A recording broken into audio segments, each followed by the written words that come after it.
जय हिंद दोस्तों, स्वागत है आप सभी का आपके अपने यूट्यूब चैनल जैकपुर पे। तो आज के इस वीडियो में हम लोग क्लास 10th के जो उर्दू का मॉडल क्वेश्चन पेपर जारी हुआ था उसको डिस्कस करेंगे। तो वीडियो काफ़ी इंपॉर्टेंट होगा, शुरू से लेकर अंत तक बने रहिए। और यदि आप हमारे चैनल पे पहली बार आए तो सब्सक्राइब कर लीजिएगा, घंटी वाले आइकन को जरूर प्रेस कीजिएगा ताकि आने वाली हर एक वीडियो का नोटिफिकेशन आपके मोबाइल पर जाता रहे। तो चलिए शुरू करते हैं। सबसे पहले सवाल में अगर आप ध्यान से यहाँ पे देखेंगे तो यहाँ पर आपको एक पैसेज टाइप का दिया गया है। पैसेज को ध्यानपूर्वक पढ़ना है और पूछे गए सवालों का जवाब देना है, ठीक है। यानी कि पैसेज आप लोग पढ़ोगे तो पैसेज में ही आपका सारा का सारा आंसर देखने को मिलेगा। जैसे कि आप यहाँ पे देख पा रहे हो, पैसेज में आप सबसे पहले सवाल हम लोग पढ़ेंगे, ठीक है। सवाल में बताया गया है पहले में, इंतज़ार हुसैन की पैदाइश कहाँ हुई थी, ठीक है। तो यहाँ पर इसको जूम कर देते हैं हम ताकि आप यहाँ से देख पाओ। पहला सवाल में आपसे पूछा इंतज़ार हुसैन की पैदाइश कहाँ हुई थी, लखनऊ, बनारस, बुलंदशहर और पटना, ठीक है। तो यहाँ पर अगर आप ध्यान से देखोगे, इंतज़ार हुसैन 21 दिसंबर को ज़िला दुबई, ज़िला बुलंदशहर में पैदा हुए थे। पैदा हुए और मेरठ कॉलेज से बीए किया था और एमए उर्दू किया था, है ना। अब देखिएगा यहाँ पर जो है ये जो पैदा हुए थे वो बुलंदशहर में हुए थे। तो इसके ऑप्शंस को हम लोग देखेंगे, ठीक है ना। तो यहाँ पर ऑप्शंस अगर आप ध्यान से देखोगे तो लखनऊ है, बनारस है, बुलंदशहर है। तो यानी कि हमारे अनुसार जो आंसर होना चाहिए वो ऑप्शन 3 होना चाहिए। देखिए यहाँ पर आप लोगों को ना इसका आंसर की भी दिया गया है, लेकिन आंसर की में बहुत सारा गलतियाँ हैं, ठीक है। तो आप लोग थोड़ा सा बच कर रहिएगा वरना आप लोग का आंसर गलत हो जाएगा। आइए दूसरे सवाल पर चलते। दूसरे सवाल में आपसे पूछा गया है कि गली कूजे किस अफसाना निगार का अफसानवी मजमुआ है ना, गली कूजा। तो ये किसका है, तो ये जो है आपका इंतज़ार हुसैन का ही है, ठीक है। ऑप्शन नंबर 1 इसका राइट आंसर हो जाएगा। अगर हम बात करें तीसरा का कि गली कूजे अफसाना मजमुआ जो है वो किस सन में साया हुआ था, यानी कौन से सन में ये जारी हुआ था, तो ये हुआ था आपका 1952 में, ठीक है। चलिए, अफसाना निगारी और नॉवेल निगारी में किसे खास मुकाम हासिल होता है, ठीक है। तो किसको खास मुकाम हासिल है यहाँ पर ये आपको बतानी है, तो इंतज़ार हुसैन को, ठीक है। इंतज़ार हुसैन ने किस कॉलेज से बीए और एमए किया था, तो ये किस कॉलेज से बीए और एमए किया था, तो यहाँ पर आपके पास ऑप्शंस हैं, ठीक है। कौन से कॉलेज से किया था ना, हाँ, कौन से कॉलेज से किया था, तो ये जो कॉलेज था इनका वो था मेरठ कॉलेज से किया था। कौन से कॉलेज से किया था, मेरठ कॉलेज से किया था, ठीक है।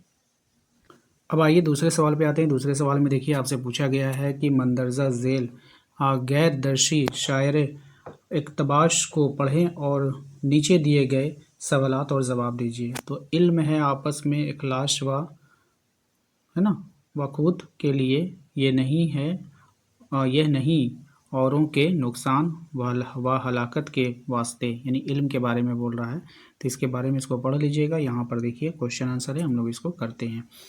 पहला क्वेश्चन में देखिए आपसे बोला गया है कि आपस, ठीक है, ये क्वेश्चन नंबर 6 कहलाएगा आपका। आपस में इखलास व वक़्वात कौन फैलाता है, ठीक है। तो कौन फैलाता है ये, तो ये फैलाता है आपका इल्म फैलाता है। कौन फैलाता है, इल्म फैलाता है। नुकसान और हलाकत से कौन बचा देता है हमें, तो नुकसान और हलाकत से हमें जो बचाता है वो इल्म। अगर आपके पास इल्म है तो आप नुकसान और हलाकत से बच जाओगे, ठीक है। आइए क्वेश्चन नंबर नेक्स्ट आते हैं। इंसान में भाईचारा का ज़रिया क्या है, तो इंसान में भाईचारा का जो ज़रिया है वो इल्म ही है। इल्म के कारण ही हम भाईचारा करते हैं, ठीक है। तो इस बात का ध्यान रखना है आप। नेक्स्ट सवाल है आपका कि इब्तला का माने क्या है, तो इब्तला का जो माने हैं वो हो जाएगा आपका आजमाइश। क्या हो जाएगा, आजमाइश। ऑप्शन नंबर 3 हो जाएगा, ठीक है। उसके बाद है हमारा मंदरजा बाला अशआर में किसकी अहमियत बयान की गई है, तो किसकी अहमियत बयान की गई है यहाँ पर ये आपको बतानी है। तो यहाँ पर जो अहमियत बयान की गई है वो इल्म की ही बयान की गई है, ठीक है। अब इस वाले पैसेज को ध्यान से पढ़ना होगा। ड्रामा यूनानी ज़बान का लफ्ज़ है जिसके माने हैं करना। तो ये काफ़ी इंपॉर्टेंट होता है ड्रामा के बारे में। कभी कभी आपको ड्रामा के बारे में पूछ लेता है कि आप ड्रामा लिख कर दिखाइए, तो आप ये पूरा का पूरा पैसेज ही याद कर लीजिएगा, काफ़ी अच्छा होगा। अगर इससे क्वेश्चन आंसर आएगा तो वो भी आप कर पाओगे आसानी से, या नहीं तो ड्रामा के बारे में अगर लिखने को बोलेगा तो आप उसको कर सकते हो, ठीक है। हम लोग क्वेश्चन आंसर पे आते हैं। सबसे पहला सवाल में आपसे बोला गया है कि ड्रामा किस ज़बान का लफ्ज़ है। अब ये जो ड्रामा है ये यूनानी ज़बान का लफ्ज़ है, अभी आपने पहले वाले में पढ़ लिया था, ठीक है। चलिए, उसके बाद जो है हमारा अगला सवाल कह रहा है कि दास्तान, नावल और अफसाना के मुकाबले कौन सी सिनफ हकीकत से करीब है।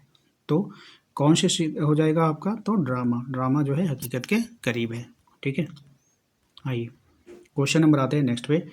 किसने ड्रामे को ज़िंदगी की नक्काली कहा था? तो किसने कहा था ड्रामे को ज़िंदगी की नक्काली? तो ये बात कहा था अरस्तू ने। किसने कहा था? नहीं, अरस्तू होगा, हाँ अरस्तू ही होगा। ठीक है, अरस्तू ने कहा था। चलिए नेक्स्ट है आपका, कौन सी बुनियादी तौर पर स्टेज का सनफ है? तो स्टेज का सनफ, स्टेज पे क्या किया जाता है? ड्रामा ही किया जाता है स्टेज पर, और तो कुछ होता नहीं है। तो स्टेज पर हमेशा ड्रामा ही होता है। ठीक है, चलिए नेक्स्ट सवाल पे आते हैं। अगले सवाल पे है हमारा कि किन चीज़ों की वजह से ड्रामा की मकबूलियत ज़्यादा हो गई है? तो किन चीज़ों की वजह से ड्रामा की मकबूलियत ज़्यादा हो गई है? तो रेडियो की वजह से। किसकी वजह से? रेडियो की वजह से। ठीक है, मंदरजा। अब आते हैं हम लोग अगले टॉपिक पे। ठीक है, अब यहाँ पर बोला है कि शायरी आपको दिया गया है, इसको पढ़ करके सवालों का जवाब देना है। ठीक है, इसको पढ़ लीजिएगा। पढ़ने के बाद हम लोग डायरेक्ट आते हैं क्वेश्चन आंसर पे। ठीक है, कह रहा है कि शायर ने इस नज़्म में किस शहर का जिक्र किया है? तो शायर ने इस नज़्म में दिल्ली का जिक्र किया है। एक बार आप देख लो। ठीक है, यहाँ पर आपको होगा, देखिए यहाँ पे, यहाँ पे दिखाता हूँ आपको, कहीं पे लिखा होगा आपका दिल्ली। शर्मे शौक सौदा देखी दिल्ली को हम, है ना, दिल्ली। तो दिल्ली शहर का आपका जिक्र किया गया है। ठीक है, चलिए अब आते हैं हम लोग अगले सवाल पे। अगला सवाल है हमारा, इस नज़्म में इस नज़्म का शायर कौन है? यानी कि शायर आपको बताना है। तो इस नज़्म का जो शायर होगा वो है आपका अकबर अला आबादी। ऑप्शन नंबर 1 हो जाएगा। कह रहा है आपसे, इस नज़्म में नदी, है ना, नदी के अच्छे सुथरे घाट का जिक्र किया गया है ना। इस नज़्म में किस नदी का जो है अच्छे और सुथरे घाट का जिक्र किया गया है, ये आपको बतानी है। तो जमुना नदी का। किसका किया गया है? जमुना नदी का।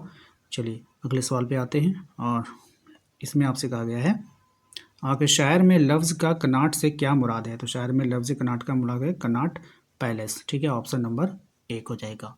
अगले सवाल पे आते हैं। क्वेश्चन नंबर 5 में कह रहा है आपसे कि सबसे, ठीक है, कह रहा है आपसे कि सबसे